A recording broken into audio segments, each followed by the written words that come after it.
Okay, so we are now recording. So I guess I need to start this a little bit over again. So it's on the recording, and that was just an error on my part. We're here going over the 15 Invaluable Laws of Growth, the book by John Maxwell. I'm here with my co-host, Nelson.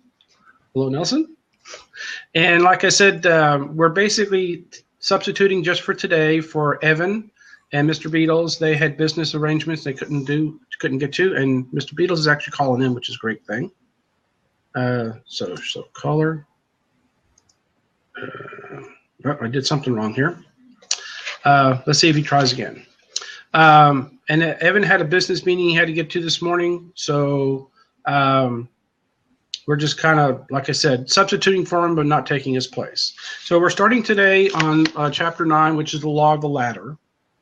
In the beginning of this one, he actually is telling a story about when he moves and finds a new friend in a new town. So if you guys want to jump in the seats and share your experiences, or if you've actually gone through some of this, that's great, because like I said, it's kind of better as a conversation anyhow. So did you have any thoughts to begin with, Nelson? I'll just go along as we go. I'm good. Okay. So John Maxwell wrote the book, and he basically starts his chapter by saying, soon after I moved to Florida, I met Jerry Anderson. And they become friends, which, that's what happens when you move into new areas, right? You find that things. And the first subheading stated, ambition without guidance. And it goes over how Jerry goes into business for himself and fails. And not once, but a couple times. And the reason for his first failure is that he kind of picked a product, and it was precision tooling that was manufactured in Japan. And this was in the 70s. And those of us who are old enough to remember the 70s in the United States, there was still a generation that remembered World War II because many of them were still alive. And they had a very strong prejudice against anything that was either German or Asian because of the things that happened during the war. And so even though the Japanese had built better product over time, like many things that are made really cheaply now today, some people are saying made in China. Well, originally, back in the 70s, that was Japan.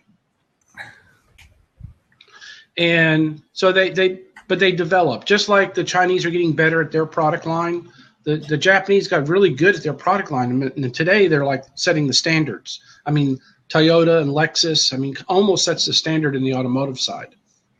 But back in the 70s, that wasn't the case. Even though they had made their quality better, society was not ready in the United States to accept them yet. So he pours his heart and soul into this new business, this new entity, and it fails because he didn't understand the market. And then after that failure, he decides he's going to go into some new venture, and he goes into a network marketing venture. And again, at the beginning of those, the government was really watching them very closely. And the government basically was trying to decide how much of that is a real business and how much of that's a pyramid scheme. And they end up closing that whole organization down. So his second business fails, And then he starts a third business with a partner. And as part of that, he struggles because he's doing the same pattern again, right? So he's still struggling. So then he basically asks, and talks to a friend that is his partner's buddy that was in business with them before. And he asked him, how come you guys were successful before, and then me and him together aren't successful now? What did you do different? What did you do different? And he basically says, how did you conduct business differently? He basically says it was based on the values and principles. He says, well, what do you mean? What do you mean? So he basically says, well, I have this little book I kind of use as a reference. And it was basically a book of the sayings from the book of Psalms, which is a Bible book. And it basically goes over principles. Psalms is just full of principles. It's a very short book in the Bible. And it's basically a lot of business principles, who to loan money to, who not to loan money to, how to reason things out for yourself. And he says, every time I had a problem, I'd go to the book and get an answer. So the basic difference is sometimes we need to get the advice of others. When you're trying to do it by yourself, it's easy to get lost in the shuffle. Have you ever noticed that, Nelson, when you try to do something new first time? Mm-hmm. Yeah. Yeah, it's very tough to do stuff by yourself. You gotta let others in so that others can guide you and help you and show you a different point of view, show you the way, that sort of thing. Right. So even like the quarterback of a football game, he may be the focus, and he may be the guy passing the ball, and he may be the guy that that gets all the news coverage. But if the defensive line wasn't there protecting him, where would he be? That's right. It's got to be a total team effort. Right. Everybody's part of the team. Everybody has to shine. Everybody has to work together. Without the team, you can't do it alone. It's got to be a total team effort. Everybody's got to be on the same page. And so a lot of times we start little entities or businesses or make a new career things, and we try to do things, and we're trying to do it by ourselves. And even though it does require your individual achievement and your individual effort, what it really needs, which we all need, is a council of others. Mentors. We all need mentors. Mentors are great. And we all need things people we can bounce things off of. And, one of the real gifts we have here in this platform is that we can come together and basically go, hey, this is what I'm trying to do. And I know Evan in the past has reached out to many people who, and he does a little bit of coaching with people and stuff like that. So if it's nothing other than just to get your head straight in the morning, all right? Mm-hmm. Just maybe just to hear a little motivational thing, which is kind of why I put Les Brown on. I figured if we, started with a good background, Well, that's how I got attracted to this show in the first place was, Evan out there being so wiry and being so motivational. I thought he was kind of neat to watch, so I thought, okay, I'll tune into this. And he's got some great inspirational messages every single day. He's a pleasure to watch, but he's, it's not all him; it's everybody together. It's the team, and it's got to be the team. Exactly, and I'm so thankful you're here, Nelson. Because it does do better, when you're actually having a conversation, Yeah. And yes, there's a place just to get motivated and sit and listen, but there's also a place to interchange, and it helps build our own. Well, just like Les Brown was involving the audience and getting audience feedback and audience participation. I mean, that's what a lot of motivational speakers do, because without the audience, it's nothing without the audience helping out. Exactly. And that's why we're so glad you're here with us, both the ones who are watching it live and the ones who will maybe hopefully see this show as a replay. And we're also kind of interested to see what Evan thinks about it, because I'm sure he's going to watch it later and let us know. Oh, he'll critique us. I'm sure he will, which is a good thing. Right. So, and any of you guys out in the audience, the chair is open. If you want to, come on in, and jump in and join the conversation. We'd love to join the conversation. So the next subtitle in that chapter, like the first one was ambition without guidance, and his ambition was strong.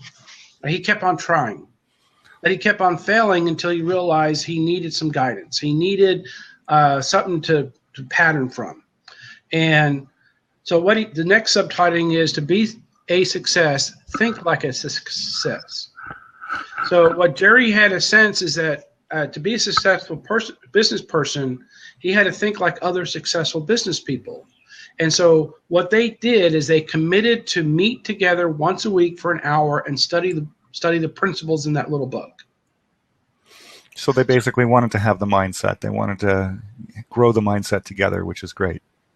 Yeah, and it is. It's important that you decide and stick to it and meet and grow together. And if you can't find somebody, physically close to you, well, nowadays that's not an issue anymore, right? With this, we have electronics now on this platform that we can actually meet people all over the world. I mean, I'm in the middle of nowhere. Anyone ever been to Oklahoma? No. Whereabouts in Oklahoma are you? Broken Arrow. Okay. Well, actually, I'm close to Tulsa, but Okay. it's really. I mean, I was born in New York, and now I'm in a little area in nowhere, right? Yeah. And you're up in Canada. I'm in Toronto, Canada. That's right. But what you were more to the point about what you were saying is that this global networking allows you, the platform allows you to network with people all over the world and have mentors all over the world. And I think it's absolutely fantastic, phenomenal that we're able to do that in this day and age, for people to be able to talk like this with people that they don't know who are in similar vocations, or if they're involved in marketing, SEO, whatever. You can bounce ideas off people who you haven't even met yet, and it's just very, very, very exciting. Yeah, and I mean, and without this platform, I would have never met you guys. Right. Both Evan, Nelson, Mr. Beatles, Brett. Nice to see. Glad you're here, Brett. And it's a great thing. That nowadays you don't have to feel so alone. You can join, and even if and sometimes you're traveling, so you can just do it on the phone, so it's hard to actually get on. And I get that because when I was traveling, I'd sometimes watch a blab on the phone, and if you're on an Android, you really can't get back in like you can on a regular computer. Well, as soon as I heard about this and got on, it reminded me of amateur radio operators, but on the internet. Basically, that's what it is, because amateur radio operators talk to people across the world on their ham radio sets, and they were able to chat with people all over the world through radio. And now this is being done with live video. Yeah, which is and it's a great gift. Mm-hmm. It's a really great gift. So, like I said, the second subheading was to be a success, think like a success, get other people of like minds, meet together on a regular basis, and go over the principles of success. The way you grow in anything is to learn more about it.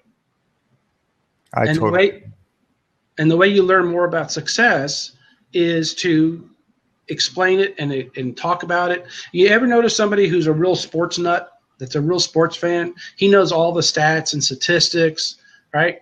They're just they just absorb all of it. They become part of it, right? It's their way of being. It's their way of being, and success is the same way. It becomes a way of life. It becomes a way of being. Hmm. Yeah. Right? I mean, I think that.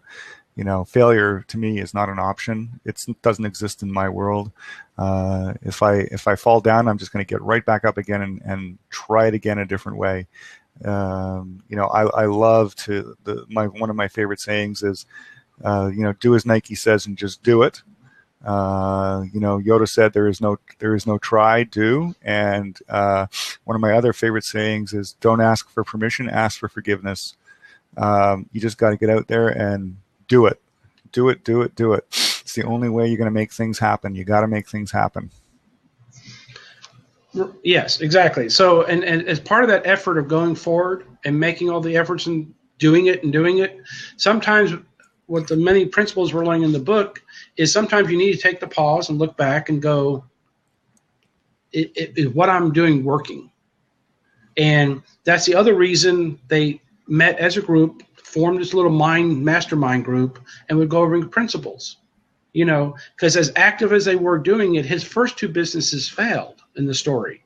And they failed because he confused activity with accomplishment. You can be very busy and not be very productive. Yep. Zig Ziglar, in his Born to Win series, tells a story of the processionary caterpillars, these little worm-like creatures, right? And a scientist took a flower pot and would line them up on the edge of the flower pot because they would follow each other in procession, which is why they were named processionary caterpillars. And here comes Evan. Here comes Evan. How do we let him in? I don't know. Do I click on him? Yeah. How do you? Well, I don't know because I'm clicking on everything. I don't know. Click to give props. I don't want to X them off. What happened to him? I don't know. Okay, Evan, if you're still out there, if you can just tell us quickly in the chat box how to let you in, we'd be glad to do that. It's your show. We're not sure how to open it. We're not sure how to let you on, unfortunately. Or if anybody else, let's see. Well, he didn't tell us how to do that.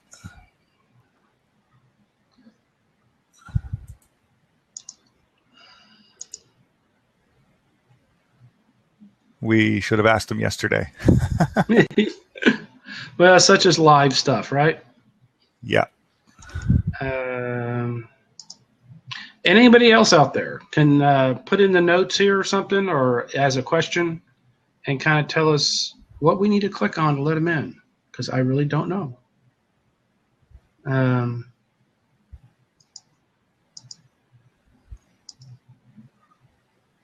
Huh. Okay.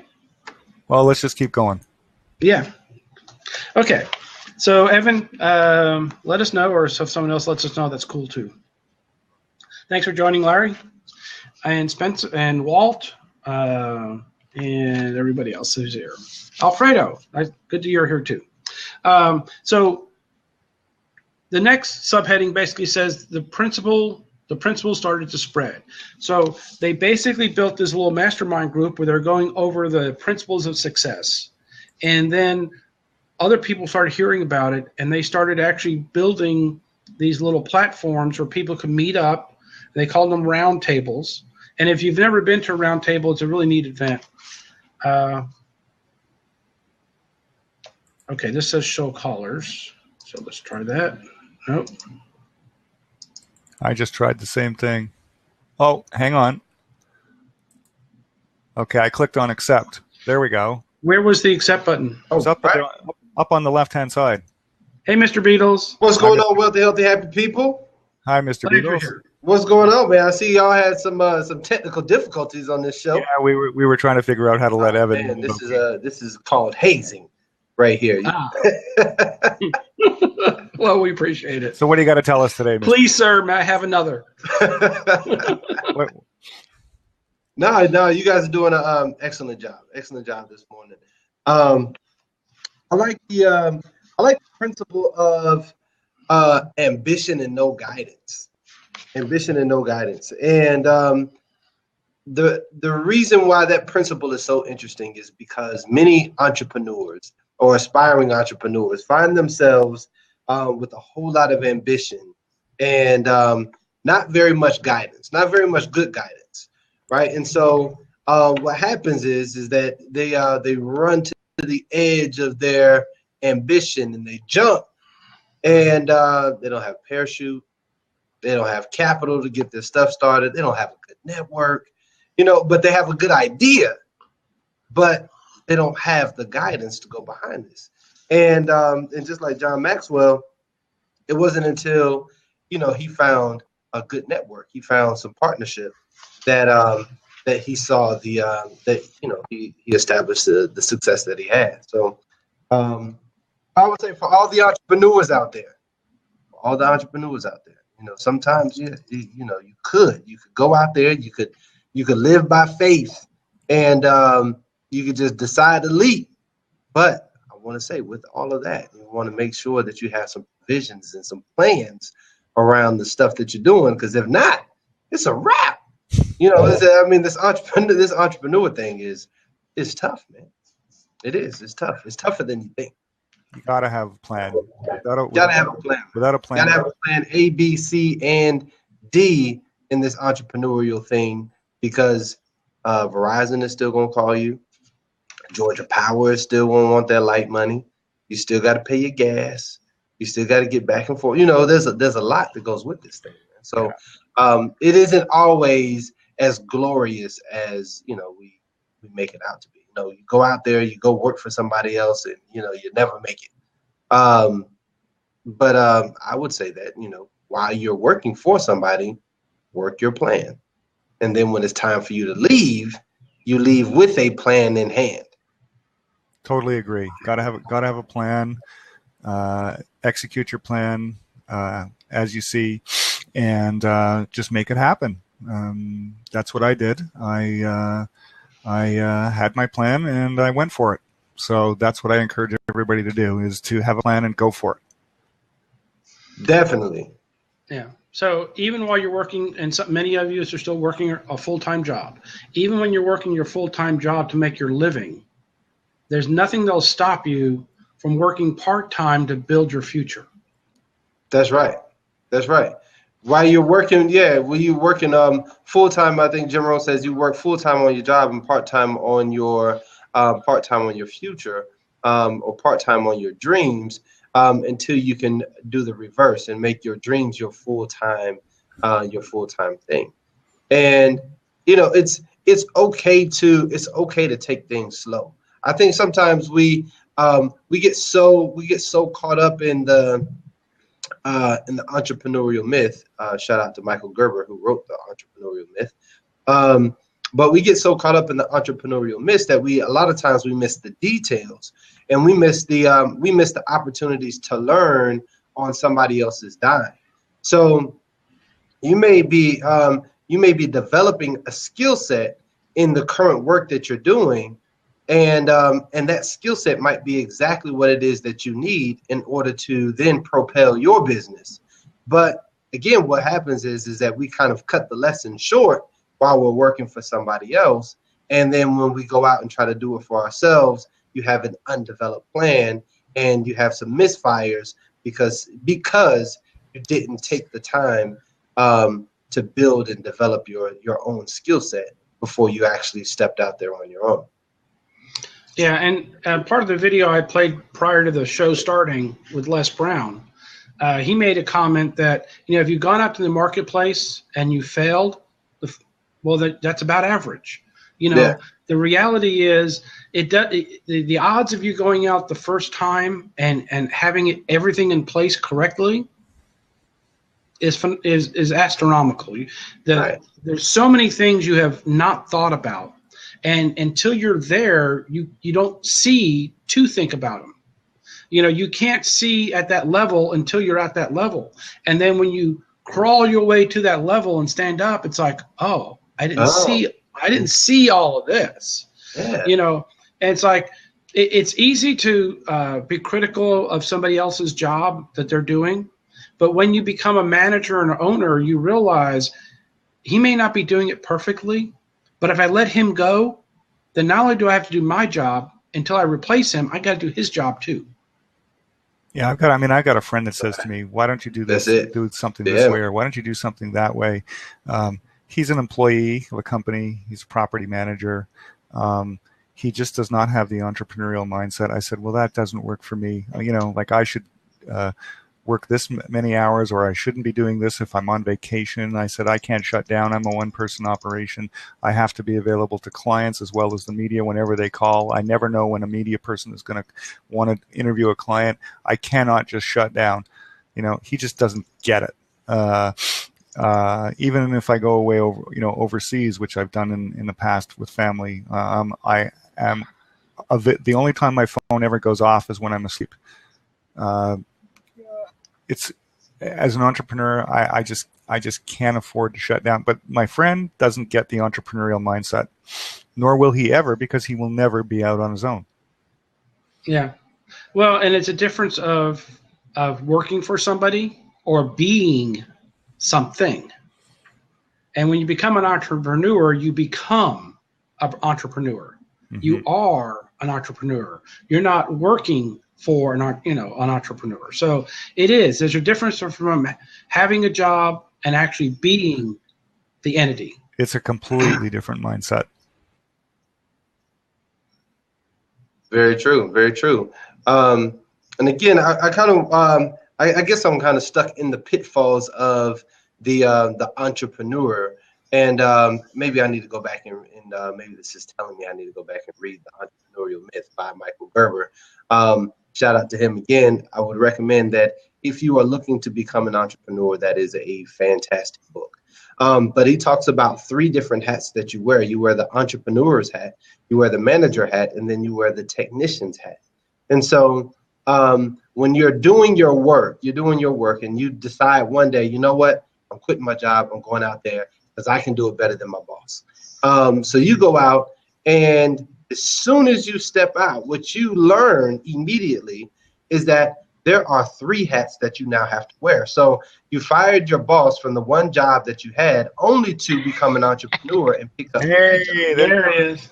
Right? You know, now you have Where are you? Oh man, what's going on? Hey man, I don't know what you're doing. I don't know what's happening right now, man, but you better be parked somewhere. I'm at the YMCA. I got here a little early, so let me get some light. He's got the. Oh yeah. Okay. Oh yeah. Got a little Wi-Fi. Hey.